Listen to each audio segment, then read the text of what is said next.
Hi everybody, welcome to another episode of ZoukCast. First of all, I'm with a big cold, so sometimes maybe you will hear me like doing some strange sounds.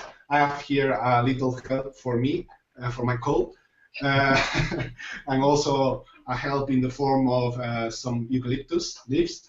Uh, this episode, we will have a friend. See, I have. Uh, okay. We will have our friend Pavel from Ukraine, but as always, we have our co-host DJ Nymph. Hi Nymph, how are you? Hi, I'm fine. And tonight we have really big news from Nymph. So I will let you to say to everybody, Nymph, what happened this Monday? Well, last Monday I got married Woo! with my Russian girl. Okay, congratulations, Nymph. Thank you. What do you think about that, Pavel? How are you? I'm good. I'm good.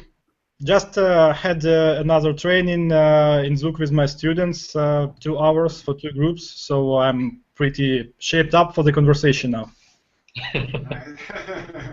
Nice, nice, nice.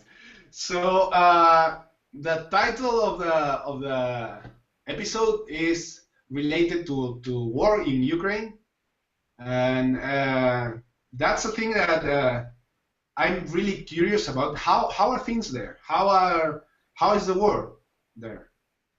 Well, you should understand that the war is actually going down on the very small piece of the country, and yes, by occasion it happened that some significant portion of our industry, heavy industry, is located in this part of the country. But it's not like the whole country is engaged in this war. I mean, on the everyday basis, it's not the emergency all over the country. But in some way, it has touched almost everyone, because people had to support the army, support the authorities. Well, there was this, spirit of something big going down, the spirit of big unrest in the society, especially in the beginning of the year 2014. And these days, from here in Kiev, the war is something distant, but something which is coming up to you from behind at any time, and this can touch you, because for example, we had several waves of mobilizations when young men had to go to army and to serve. First of all, the state mobilized those who have any kind of connection to military, and those who have military education or who served in the army. But after certain waves, they start taking up almost anyone who was healthy enough. So my brother's wife was mobilized, but he served in the army when he was young, so that's no question about him. But I would put it this way: every big school, big dancing school in Ukraine had some students that were mobilized, or sometimes even instructors. You see, so this is dangerous. This is careful, because the war is real. There, it's small theater, but the war is really fierce, and some scenes that you may see from TV, they are all real. This is all coming down, and people that will return back from war, they have undergone very significant stress, and our country will have to to cope somehow with these people, and to help them get up from this stress, and recover, and socialize after being at war. Every country which participated in World War II actually has undergone through this, and this is a big social problem that is hanging over Ukraine in the coming years. But once again, here in Kiev, people live their ordinary lives, but we hear from news every day about the war, about the losses, about the attacks, and we are all patriotic. We are much more patriotic. Like 3 years ago, we were not like this, and now the country is much more united. The population is much more united. We are feeling ourselves ready to protect ourselves and to defend what we have got now. You know, the curious thing is here in at least in Spain, I don't know in Holland, but we don't hear so much anymore about the war in Ukraine. I remember when we met in Dubai for the first time, if I remember well. Yes. And after some months, you invite me over to go to Ukraine, and there was just at the right moment where the war was starting, and I have to think about that, and I said, okay, I won't go right now because it thinks that things are a little bit difficult there. But on the first months, we heard a lot about the war in Ukraine, but not anymore. It's the same in Holland, Nymph. Yeah, it's the same. There's nothing on news anymore. It's like nothing happens in Ukraine. But the war is still going on and in a hard way, right? Yes, yes. That's true. You know, when I invited you to Ukraine, actually things were pretty calm.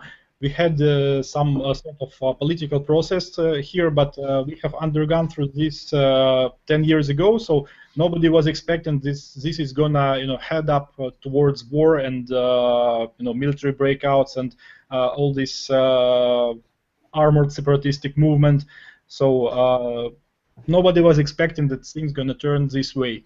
So when we actually appeared in the situation when there is war and there is the threat of the whole country or significant part of the country could be occupied from the east, so everybody got really nervous, and there was a set of zouk events in Ukraine, and they were all cancelled for understood reasons, and we had many instructors that were hesitating to come to Ukraine, and some of them even cancelled their appearance here. Some of them were told by the organizers that, okay, guys, we really think that this is an unsafe timing and to be here probably next time. So that was really nervous days back then in 2014. Yeah. Sorry. I'm hearing myself twice now.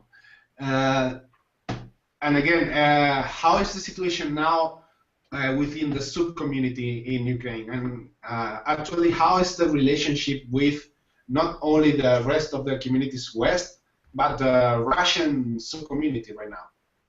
Okay, so that's a good question, and that's really interesting. The most interesting part of this, because most of our zouk community has kind of imposed an embargo on Russian zouk. So we used to go to Russian events pretty much because it's closed, it's pretty cheap to get there, pretty cheap to live, and the same language, and so at least we could feel ourselves comfortable there, no problem. So many of our local zoukers, they went to 1, 2, 3 festivals during the year in Russia, but when the things started to get hot here, so 99% of zoukers stopped going there.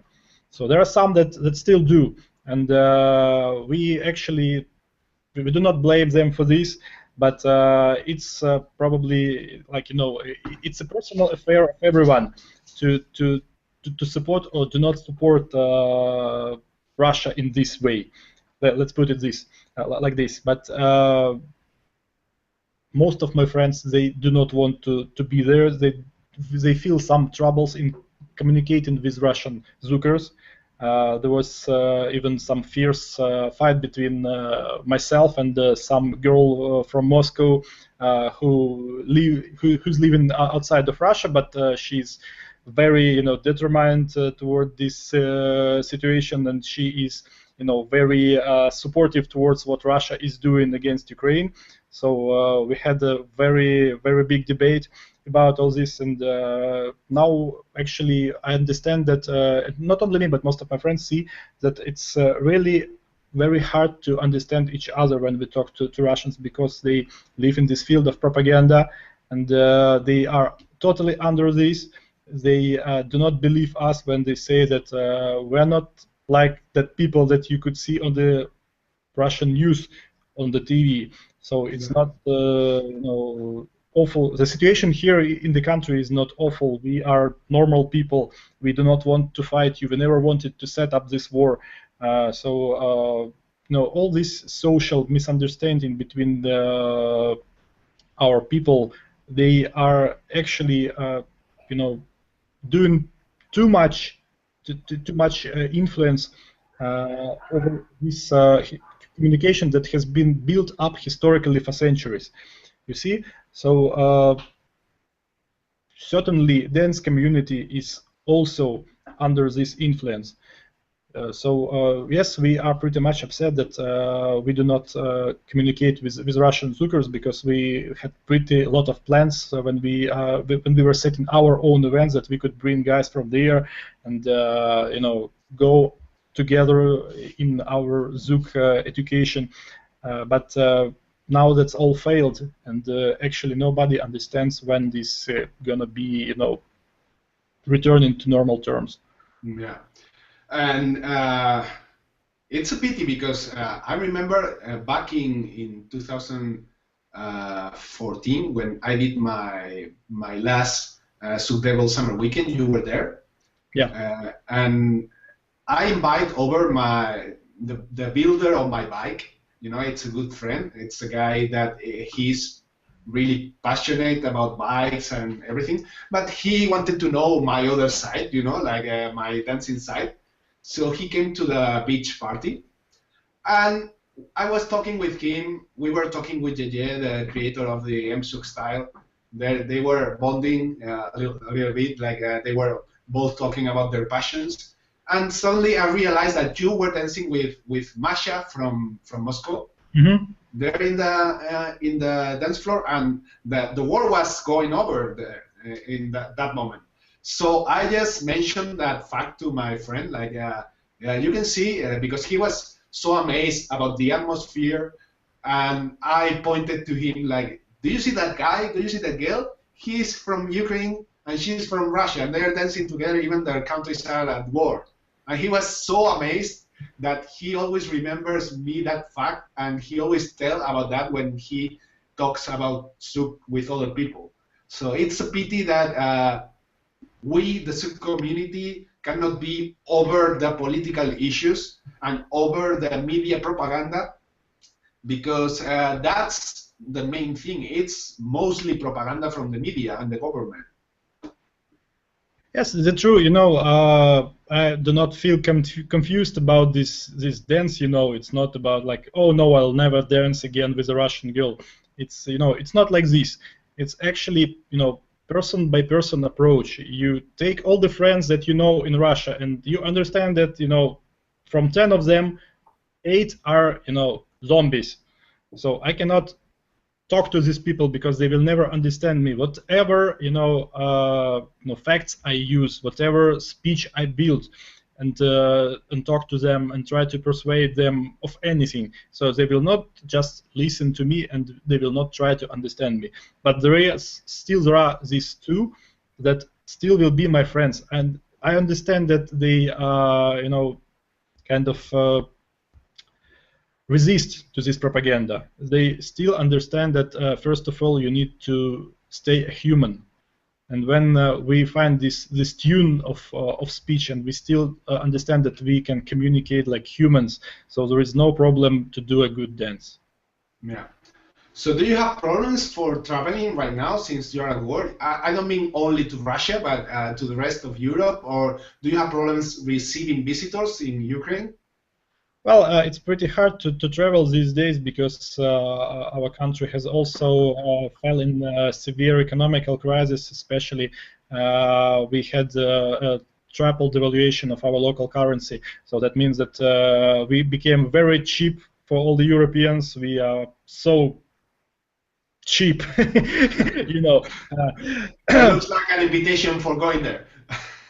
Yes, actually, that's the best motto that all the local dance festivals been using during the last 6 or 7 months. That when they made their promos towards Europe, for example, or US, that you should come here. That the most cheap destination in Europe. You'll never find anywhere, food or drink or anything as cheap. as it now in Ukraine.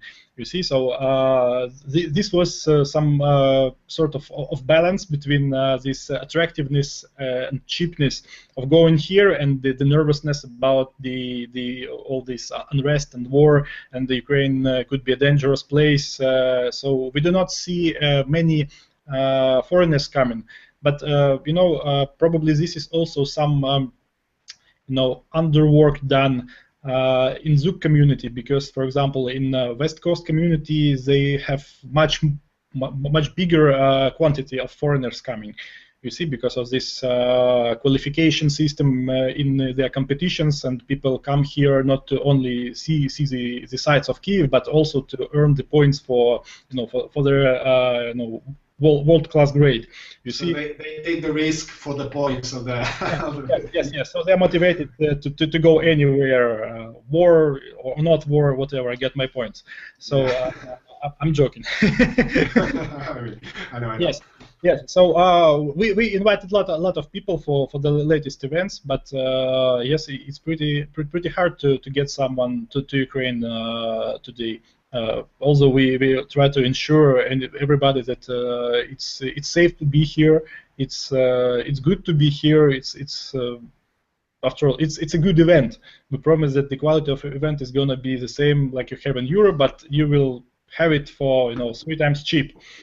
So, and surely that the amount of people who go to other congresses in Europe or other states for to Dubai, like we used to go, surely it went down significantly because of devaluation, and it's just financially hard to try to attend anything outside Ukraine for most of people. People now have troubles even for paying ordinary fees for classes. Especially outside Kiev and smaller cities when they have less income. So I've heard a lot that the teachers had to downgrade the fees significantly just to have the people coming. Yeah. So I guess that people is getting interested into going now to Ukraine, since you said that. And when is your next festival, your next event going on? Well, yes, surely that the amount of big events has also went down here because, of course, because of this scarcity of available teachers who can come to Ukraine, and all this bad news flow around Ukraine. But we try to do local events. So we have this movement of unity between Ukrainian schools to try to support each other during these hard times. So we've been practicing for a while the kind of reunion events when all the Ukrainian big schools gather, and the Ukrainian teachers they do the workshops, and we still have like 200 attendants on this event. So this is pretty cool, I believe. So I don't have any proven information about any big events for this autumn. I'm not sure that there are going to be any big zouk events here, but we're going to have the next championship, Ukrainian local zouk championship, where Nymph had been the last year, our top guest. So I think this time it's going to be also in, let's call it, mostly local format, when we not going to invite lots of foreign instructors. We'll still try to work locally and promote our local schools and teachers. But surely we'll try to invite someone to pick up the interest for the event. So this is gonna be probably in February or maybe March. That's nice. What I say. Nymph, you were there in Ukraine, if I remember correctly, just by the time the war was starting. Yeah, I was there last year and also this year. Also, I think it was end of February, March. How was the experience? It felt safe for you? For me, it felt safe. The only thing I noticed was the economical state.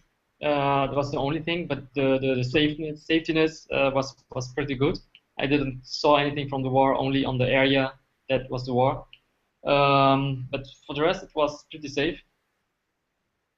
So you would encourage people to try and visit our Ukrainian friends and dance a little bit with them.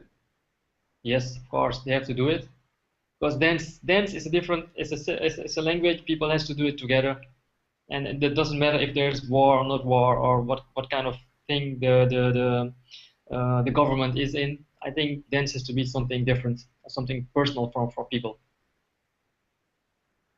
Nice. We have a question here in the chat from one of our girls in the production team, and she's asking about the numbers of the local dancers. Have the number of local dancers increased or decreased because of the war, Pavel? Well, I would not say that it has decreased in any amount, noticeable amount.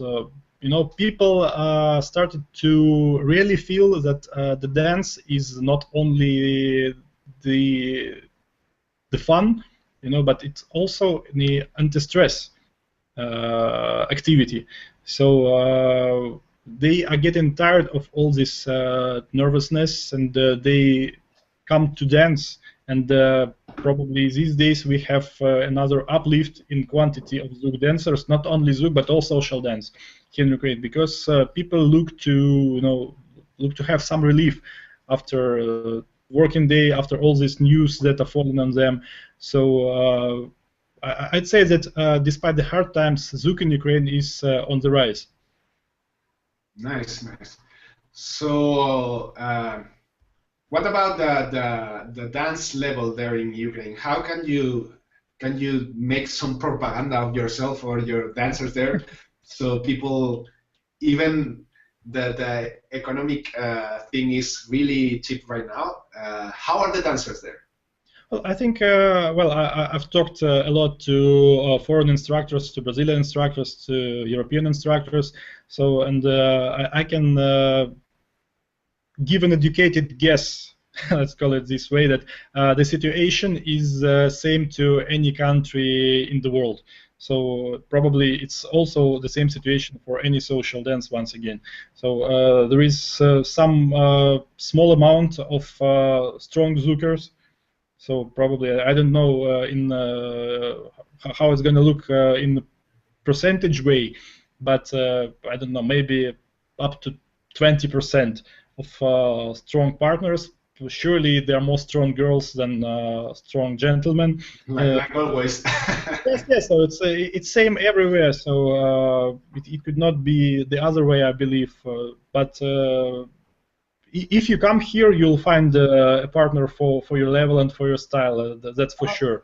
Pavel, what I found was I was in Moscow for a couple of months, and also went to Ukraine a couple of times. For me, it's more like the women or the people that are dancing. It's maybe not so on high level as in Moscow, but they are more creative. They are also more open. Yes, probably. They are also more open to learn other styles. Like I do something with contact impro and zouk stuff. And they are really having fun with it. And when I was in Moscow and I danced with people, and they used to dance more real style zouk, but they are also stuck in that style. And when you try to do something different with them, they are like looking like, hey, what is this? We don't know this. Those kind of idea I got from like Ukraine and Moscow. Well, I think that this is mostly due to the fact that we do not have any Brazilians residing here in Kyiv. You see, you do not have any, ultimate carrier of this culture that would always say that this is right or this is wrong. Mm-hmm. So this brings you to some stylistic variety. You see, so everybody is trying to pick something new for himself, something that he likes, probably something from that style that he tends to dance, outside zouk, like salsa or bachata or West Coast. So there are people that mixing it up in their own, plates, make their own dishes, and they also offered it to their students. So we have this variety of local Ukrainian regional styles. as well. Once we had the situation when we all were influenced by zouk coming from Kiev, because actually zouk started in Kiev here, it was initially brought here, and we had the common style across the country, but I think that now we have overcome the point that the variety now is dominating. So everybody can learn zouk from YouTube. I'm not telling that this is good, no way. But yes, people learn to be creative, and what my school is trying to do is to ensure that people are strongly familiar with the bass. Mm-hmm.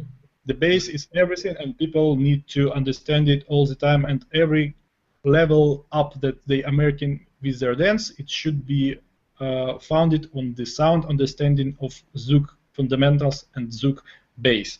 Yeah, that's it. And Pavel, I'm curious because we met like some years ago, but we never talk about your origins in zouk. How you became a zouker? Probably I should start that salsa first came into my life, and I spent some years studying various types of salsa and all the related set of Latin dance like Cuban son, bachata, all like this. And suddenly we knew that in the school we were studying together with my wife that there is a new dance. It looks beautiful, and it's so so teasing that it's worth having a look. And we actually got got that feeling of this special drive of this dance from the very beginning. And there was a group of very enthusiastic young people in Kiev that started producing one show after another, and we became close friends. This was like a local power that was moving zouk inside the city and also spreading it to other cities. So zouk became some hit in Ukraine, and more dancing schools, they became interested. What is this? What this style about? How to dance it? So at some point, I just felt that I want to teach this. I was probably still just a little bit above the basic knowledge in zouk, but I felt that I'm very good in explaining to other people what they should do to pick up the spirit of this dance, and how I start feeling that I can explain the bass correctly.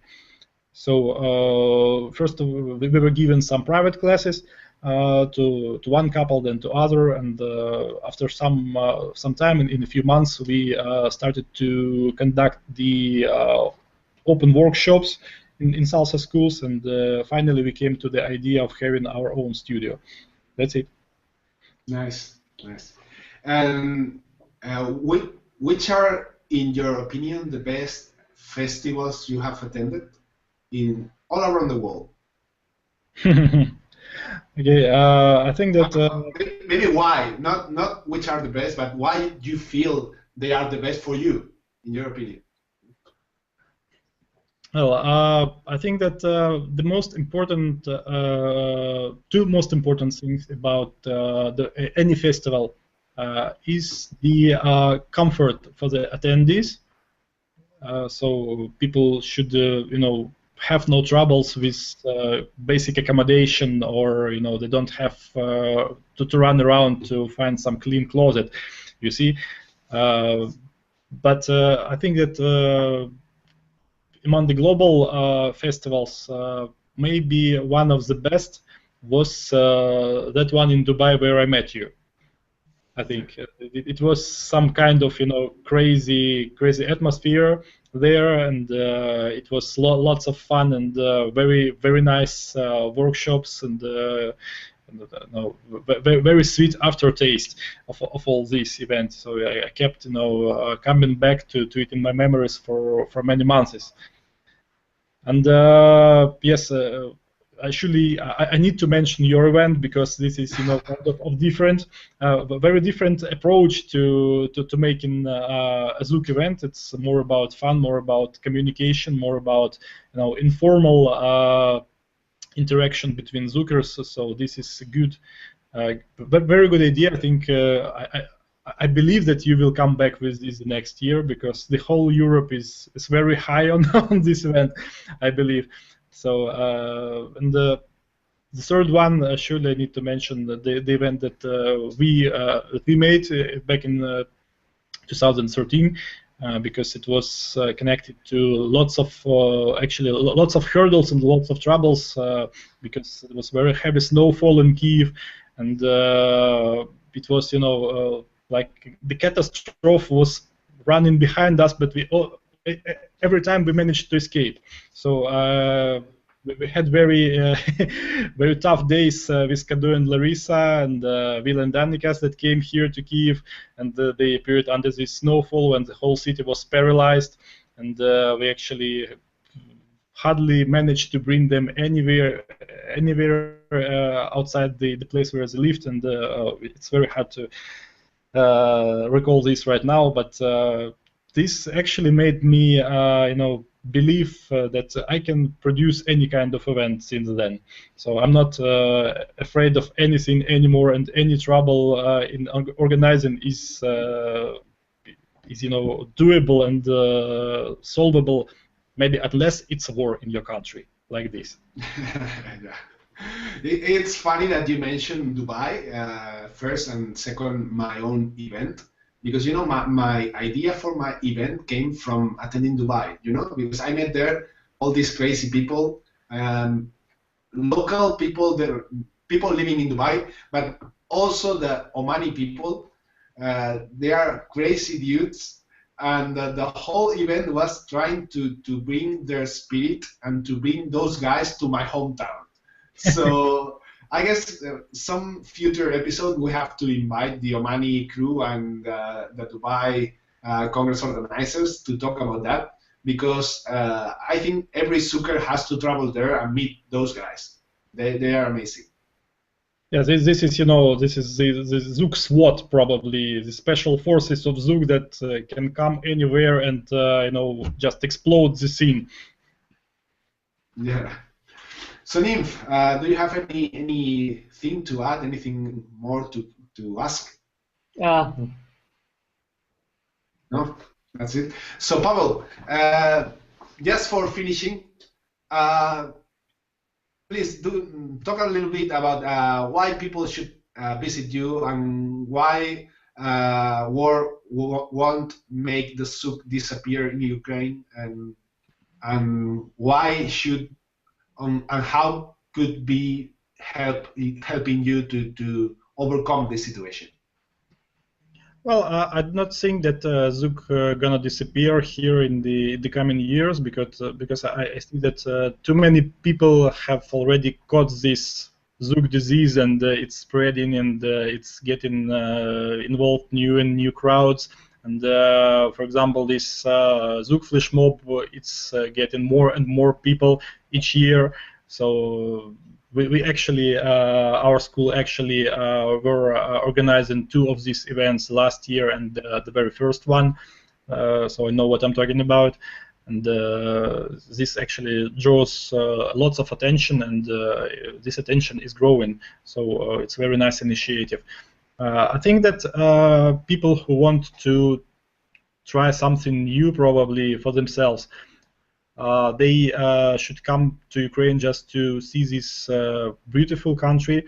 And it's not only about the cheap prices and nice events, but we have very warm audience here.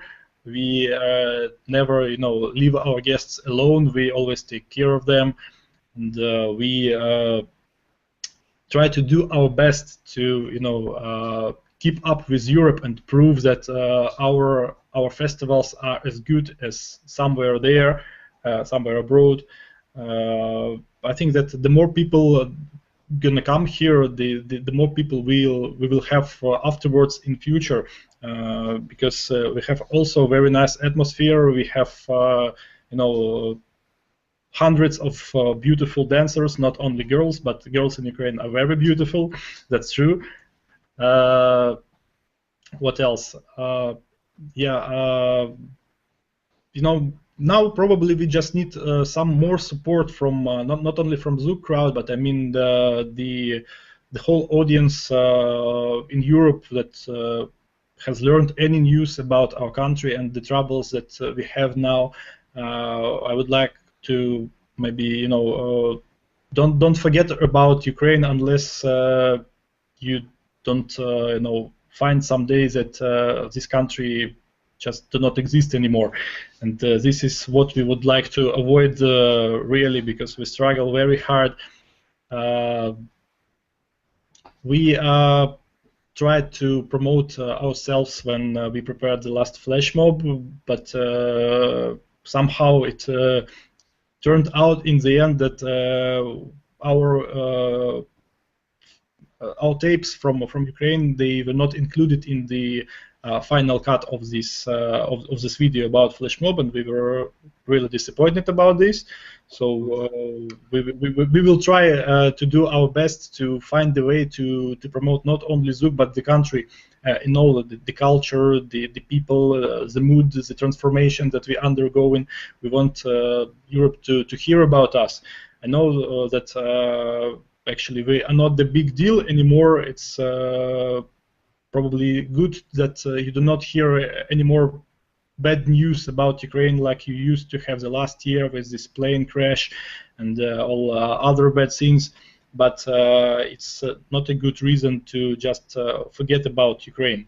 You see, so every support is appreciated, and I'm very thankful for this invitation to talk with you on these really important topics for us. So I look forward to welcome any Zouker who would like to come here to Ukraine and just try out the scene here to learn more. And I'm very open to communicate to anyone who would like to learn more about how we live and what we actually try to bring to our lives these days.